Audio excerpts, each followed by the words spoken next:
Hi, my name is Nereide Santa Rosa. I'm a Brazilian writer and CEO of Underline Publishing, an American publishing company. Today, I will present our authors. They live in many countries like Canada, the United States, Sweden, Germany, Norway, and Brazil. Their books are full of adventure, poetry, and funny tales. I hope you enjoy our presentation.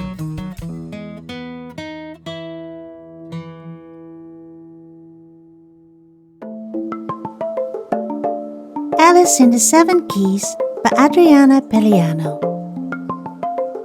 Feed your head.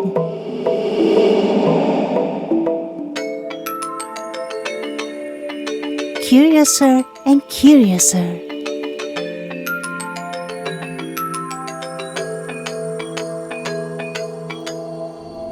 Curiosity, time, travel, transformation, madness, game, dreams.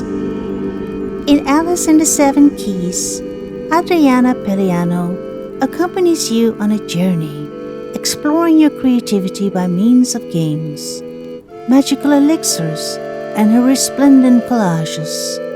Lovers of Alice, fantasy, fairy tales, and dreams will be enchanted.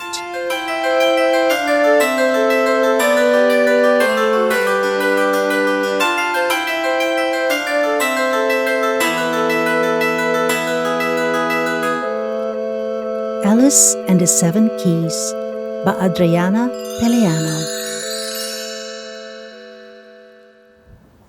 Hi, my name is Adriana Peliano. I am a Brazilian visual artist, illustrator, designer, and since the publication of Alice and the Seven Keys by Underline Publishing, also a writer.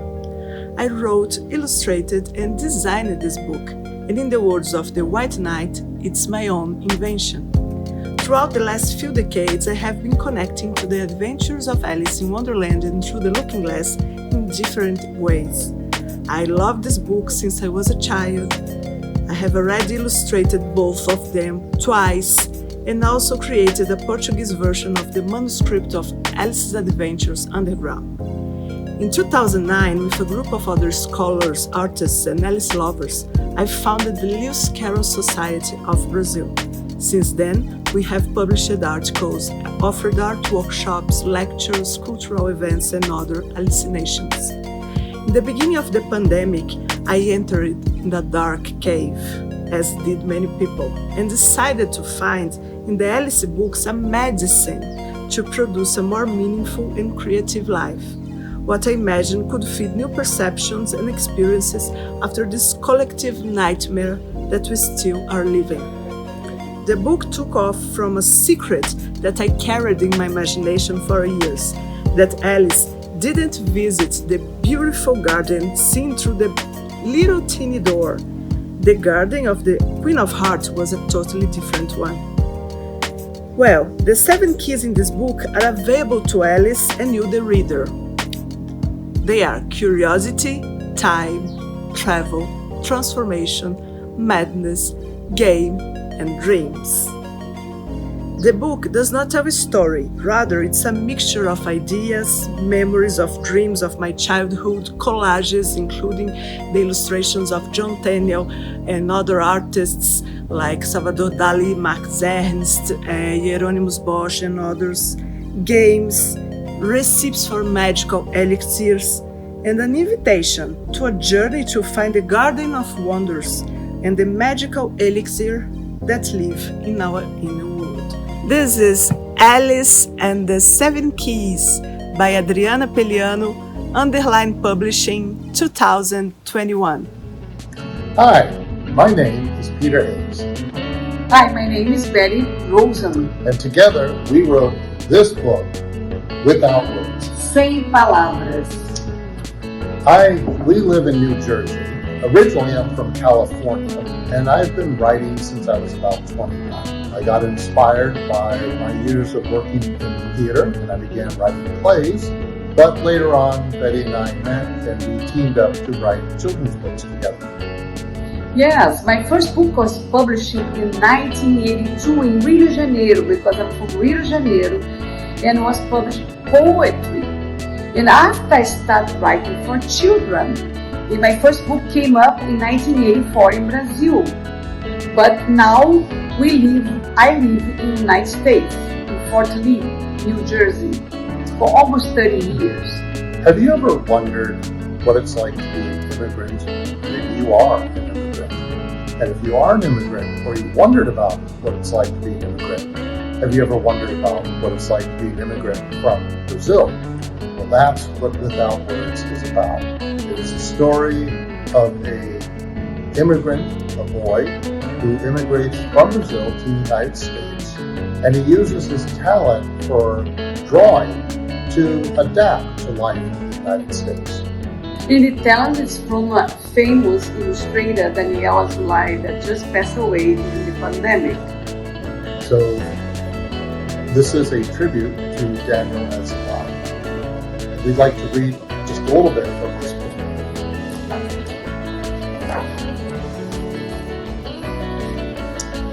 Luiz loved Brazil and the city of Rio de Janeiro, where he grew up. Luiz amava o Brasil e a cidade do Rio de Janeiro, onde havia crescido. He loved riding his bike, children's theater, samba music, and rice and beans for lunch. Ele amava andar de bicicleta, teatro infantil, as festas, o samba e os almoços, muito feijão com arroz. He loved soccer and fireworks on New Year's Eve. There were warm beaches and sunshine everywhere. Ele amava jogos de futebol e os fogos de artifício na noite de Ano Novo. Havia praia com calor e sol brilhando todos os dias. That is, until the 8-year-old boy and his family had to move to the United States. Most stayed behind. His grandparents, cousins, aunts, and uncles. Luiz hated saying goodbye, especially to Aunt Sueli. She taught him how to draw. Essa foi a vida desse garoto até os 8 anos de idade, quando sua família se mudou para os Estados Unidos. Eles deixaram os avós, tios, tias, primos e primas. Luiz detestou dizer adeus, especialmente para sua tia Sueli, que tinha lhe ensinado a desenhar. We hope that you will take the time to check out this book on your own.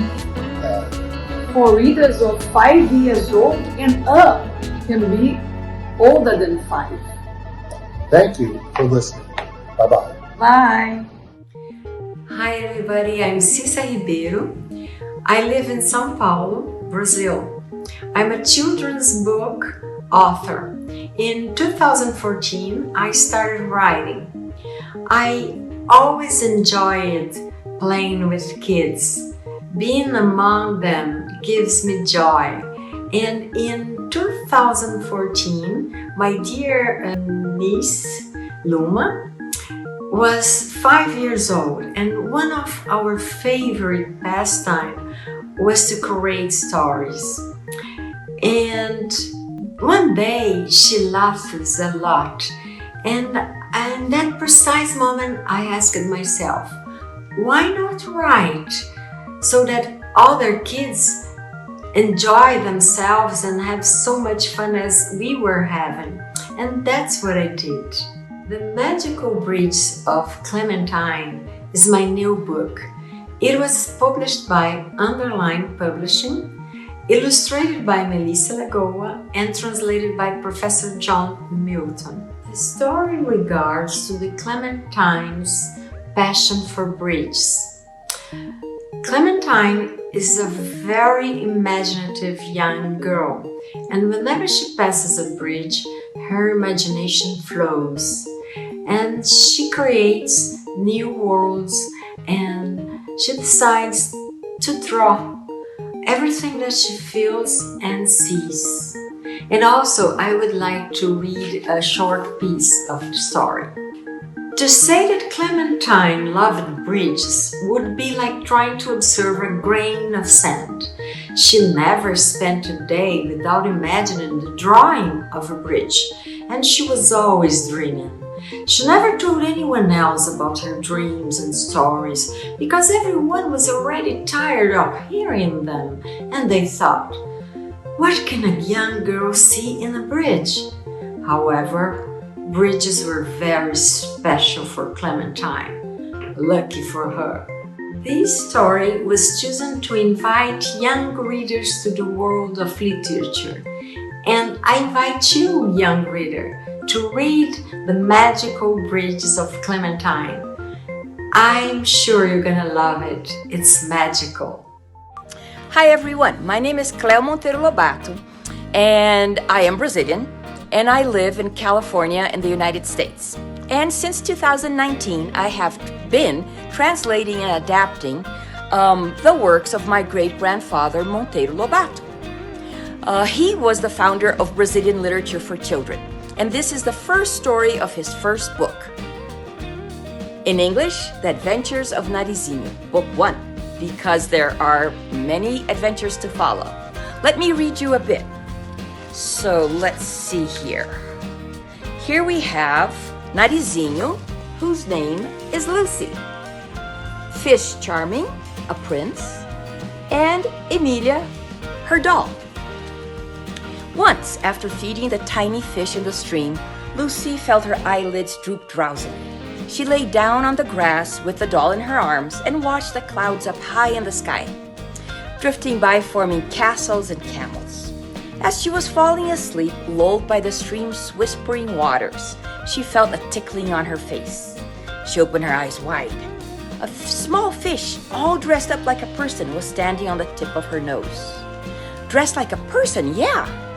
He had on a red coat, a small top hat on his head, and was holding an umbrella, so elegant. And so, with the wonderful illustrations by Rafael from Recife, a city in the northeast of Brazil, the story goes on to accompany Nazarinho and her doll and Fish Charming into his underwater kingdom. This book is appropriate for children 7 years old to 11, and it brings fantasy into the child's real life. It stimulates creativity, critical thinking, and invite you all, children, teachers, and parents, to try out, take a look at my book. It is wonderful. The illustrations are fantastic. Thank you. Hi everyone, ciao a tutti. My name is George Gimenes, and I'm thrilled to be here with you at Bologna Children's Book Fair and share a little bit about myself and my art. I am a poet, troubadour, and cordalista, and member of the International Academy of Brazilian Literature. I was born in a small city called Itu in the São Paulo state, southeast of Brazil, and I'm currently living in Canada. Art has been part of my life in one way or another, and I started writing poetry a few years ago, back in 2015, when I found out this poetic verve which I've been nurturing ever since. In my pursuit of excellence and delving into the poetry realm, I came across with the cordel literature, which is very popular in the northeast of Brazil, quite disseminated there, and now has been spread out to all the other regions all across the country. So one could say the cordel literature foundation is rhyme, metric, and phrase, and I just fell in love with it. So now this brings to this book I'd like to share with you today, The Secrets of Light. It's a children's book for early age because it deals with themes such as light, colors, the rainbow and things in the nature, to the early teens, preteens can also benefit from that. What is relevant and differentiate from this book, as I mentioned, the whole book, the whole narrative is written in the cordel literature style. It respects its structure and brings to the reader that experience of the cordel, the Brazilian cordel. So the other interesting thing about this book is that it's a bilingual edition, English and Portuguese. So it's a cordel breaking the barrier of the Portuguese language and reaching out the English-speaking audience. And I'm sure you'll benefit and enjoy that. And third, I would like to mention is about the illustrations. All the illustrations done by children, and I'm very happy and blessed that the illustrators were my grandchildren that did that work. Each one of them have at least one piece of art in this book, which makes me very, very happy. So if you allow me, I'd like to read a few verses for you so you can have a taste of the book and of the cordel literature. The Secrets of Light by George Gimenes. Way back then, nothing was seen, for still there was no light. The earth was void and mean, with darkness deeper than night. Not a bug existed there, not a monk or caribou, not a bird, a fish or bear, much less a kangaroo. In one moment God spoke, "Let there be light," and light was made, most sparkling to behold, causing darkness to evade. Thus a brand new day had dawned, with that much more was spawned, everything was illuminated. The light being so very white hides uncounted surprises, a sheer beam that energizes all around, showing its might, quite shocking and quite bright.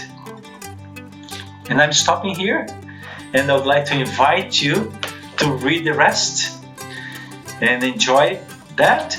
The book can be acquired at any Amazon store all across Europe and UK, North America, Japan, and even Australia. I'd like to thank you very much. Grazie mille.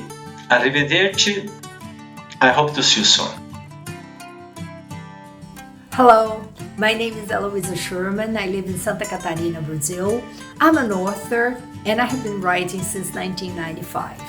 This book I wrote to tell my grandchildren aged 8 to 15, my targeted audience, the wonderful stories and adventures I live on my third sailing expedition around the world with my husband, the captain, in our own sailing yacht.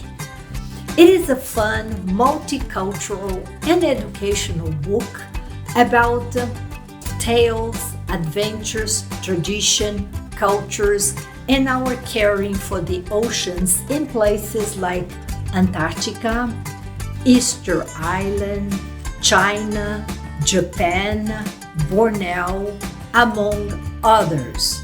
It was written in partnership with writer Nereide Santa Rosa and published by Underline Publishing. The book's name is Adventures of Formiga and Capitán.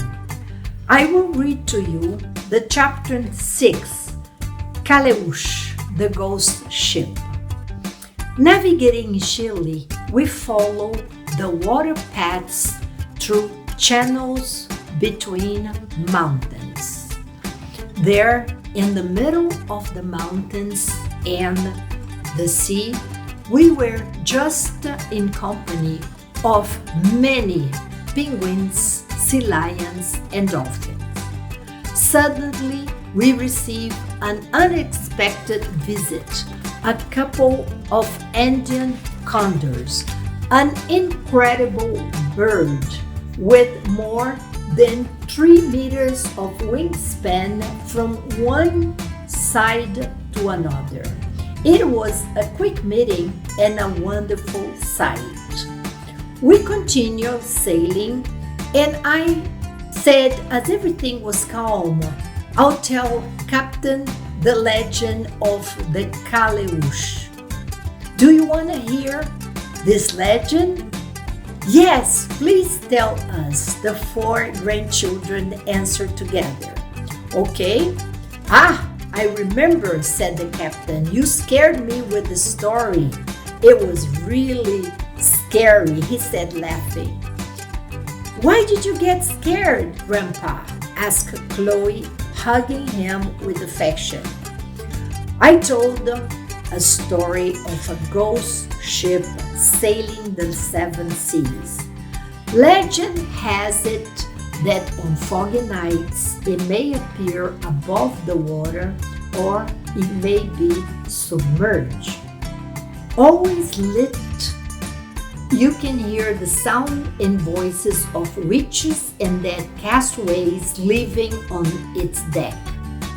It is said that their mission is to watch over the waters and their inhabitants, helping to protect animals and ships in the foggy nights. Were you afraid of the Kalawush, Grandma? Kian asked, winking at Grandma. Yes, but I thought, will we ever spot a Kalawush? Are there really any ghost ships? But when you are alone in the middle of the seas and mountains, everything is a little scary. If there is, I have never seen, but it's good to respect the traditional tales there are said on this country, Chile. Hi everyone, I am the writer Isabel Sintra and I'm speaking from Stockholm, Sweden. Very early, I entered in the magic world of writing and literature. A shy girl with a head full of dreams, my greatest wish was to share with the world the vision of an enchanted princess who looked like me. My books are fairy tales that show the beauty and the strength of diversity through characters illustrated by my brother, Zeca Cintra. Designed for kids ages 5 to 12, they are stories to give the amazing opportunity to help shape young minds and create important values for life. Your child will be a girl and she can never look at herself in the mirror. At this point, Queen Indira looked sad. Never, ever. But why? Because every wish has a condition. My time is running out and I must leave you now. Before I go, I must know if you agree with me or not. Welcome to my fairy tale world. The books are available on Amazon and Underline Publishing. Thank you. Olá, pessoal. Meu nome é Lucas Ksenhuk, moro em São Paulo, no Brasil, bem longe de onde vocês estão. Eu tenho 19 anos, eu sou um artista plástico e colorista, gosto muito de trabalhar com cores. Então, como você pode ver, estou aqui no local onde eu faço as obras. Então eu quero convidar vocês a conhecerem o meu livro, que conta um pouco da minha história, desde o início, uma história real em traços coloridos. Foi escrito para crianças e adolescentes de 7 a 15 anos. Bom, eu vou começar do começo. Eu tenho uma honra de dizer que dois grandes artistas escreveram o prefácio do meu livro. Eduardo Cobra, que muitos conhecem, ele já pintou em 40 países diferentes e é uma inspiração para mim. E também a Cris Campana, que é uma artista incrível com uma carreira de grande sucesso. No livro, eu começo contando um pouco sobre mim, como eu me sentia, porque eu comecei a desenhar. Bem, eu tinha 9 anos e eu sofria bullying por causa da minha forma de interagir e falar. E a arte começou a ser um meu escudo. Na leitura, vocês vão conhecer um grande amigo que me presenteou com um caderno e que me ajudou a superar muitas coisas. Eu sei que todas as pessoas precisam ter amigos, então vocês entendem como a amizade é importante.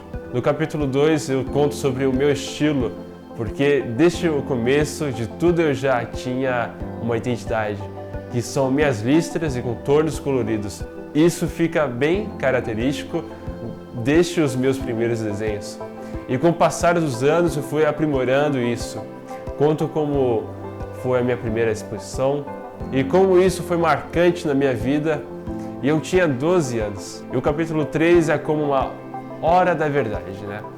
Onde eu conto algo muito especial sobre mim, e no capítulo 4 eu falo sobre o significado das obras, sobre as cores, e eu pessoalmente acredito muito que observar uma obra é um ato de reflexão e profundo. E eu realmente gosto disso. O capítulo 5 é dedicado a muitas conquistas nesses anos todos, lugares bacanas, e eu pude estar. Eu sempre gosto de dizer o quanto eu admiro algumas pessoas, e o capítulo 6 é sobre isso. No capítulo 7 eu falo sobre um futuro e deixo uma mensagem para todos os leitores. Um detalhe bem legal é sobre o livro, e é que ele tem uma ordem cronológica das minhas artes. Desde quando eu comecei a pintar e até agora, são 38 ilustrações. Então você pode acompanhar a minha evolução e as fases que eu passei. Eu vou ler aqui um trecho do meu livro. O primeiro parágrafo começa assim: Este sou eu, com 11 anos, um pouco desajeitado, descabelado, destrambelhado, mas também divertido, dedicado, doce e diferente, no bom sentido. E eu vou ler agora um parágrafo do último capítulo. Uma das minhas obras recebeu o nome Eu Acredito na Arte. Posso explicar o porquê? A arte pode ter uma influência muito profunda e única na vida de qualquer pessoa. Ela pode fazer renascer emoções que estavam escondidas, pode mexer com áreas dentro de você que, se não fosse pela arte, jamais seriam tocadas. A sua alma pode reviver situações diante de uma tela e, ao mesmo tempo, te fazer ir longe, lá para o futuro. E aí, ficou curioso? Eu espero que tenha despertado em você algo que te faça querer conhecer mais minha história, sobre minha forma de expressão e o quanto eu fui transformado pela arte. Você pode adquirir o livro no site da Amazon, nas versões português e inglês. Ele também pode ser entregue em todos os continentes. E finalmente, muito obrigado à minha editora Nereide Santa Rosa, à publicadora Underline Publish e a este evento tão especial, Bologna Children Book Fair. E é você que assistiu a esta apresentação. Se quiser saber mais sobre mim ou me contactar, pode me encontrar no Instagram Lucas Ksenhuk, é tudo minúsculo, hein? Então, um grande abraço. Hello, my name is Paula Giomatti. I am Brazilian and Italian's daughter. I have been written stories since I was 7, but my first book I wrote when I was 9. It's called The Desert War, and even Arnold Schwarzenegger was one of the heroes. At 11 years old, I published my first book, and I was the youngest writer in Brazil. At 12, I already had 30 books written. All of them were stories with animal characters, where their lives were told. Today, at the age of 37, I can say that I managed to fulfill my dream of being a writer, as I started taking it professionally in 2014, when I published The Destiny of the Wolves in Portuguese. After that, I went deeper into writing, studying more technical books that also helped me to boost ideas. After I moved to Norway, I started to inspire me deeper in the Arctic's nature, invest in my international career, and published The Destiny of the Wolves in English, which will soon receive its Spanish version too. Last year, I was the finalist for the International Recognition Award for Brazilian Literature, promoted by Focus Brazil New York, and that gave me great incentive to continue on this path. My life has always been an inspiration box, because in my books I put a lot about the phases I lived in my childhood and adolescence, especially the most difficult ones. The Destiny of the Wolves, for example, all of the wolves in the book were inspired by the behaviors of dogs I had. The Destiny of the Wolves was published by Underline publisher in United States and is aimed at children and young people who are very fond of fantasy and forest animals. The Destiny of the Wolves is a very old story from the time when men still lived in the caves and tents. The book tells the story of Kushi, a wolf who on a very special night heard a great howl that came from the sky, from the northern lights that seemed to run like wolves above Kushi. In the northern lights, she sees abandoned puppies, and she understands that the fate of the wolves will someday be controlled by men, and that will be terrible for the future of the wolves. Then, Kushi and her pack set out on a journey in the forests and mountains, trying to understand the whole of man and the wolf's destiny.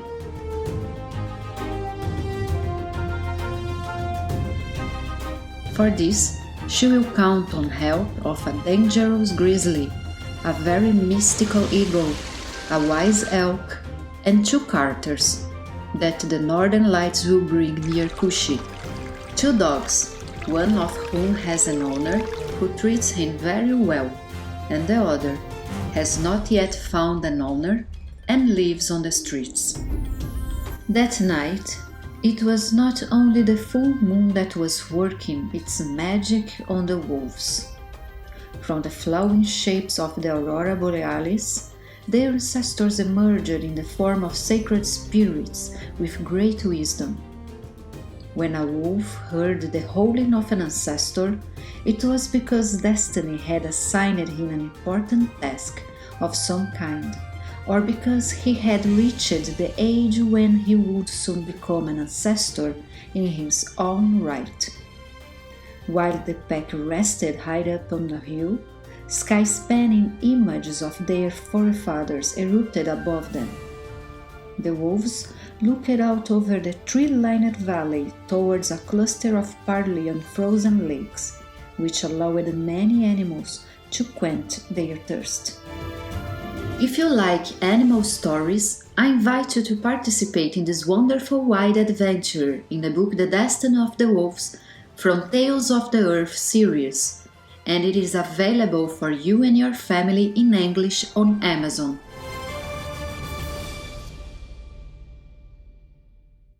Hello, my name is Renard Acosta. I'm Raf. And we are a writer. We are Brazilian, but we live in the United States. So I wrote my first book about him. And I wrote about her. And my first book named My Little Big Road and talk about autism, about him. I made one about how I wrote one about my mom and how much I love her. Yes, and in my first book I explain about what we can learn and how we can manage the autism behavior. And he wrote about how much he loved me. So can you read a little piece for us? Okay. Randomizer chooses I love you, Mama, when you go to the beach and you go to sand castle. Wow. This is how much you love Mommy?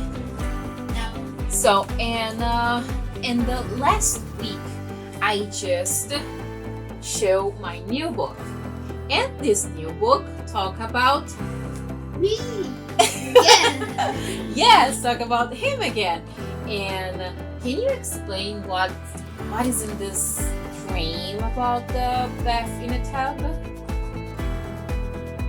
I always wanted a bathtub. I never got one. Yes, he was really dreaming about the bath in a tub. And this book show what we did until he got the bath in a tub. So this is our book until right now. Rafael is 11 years old.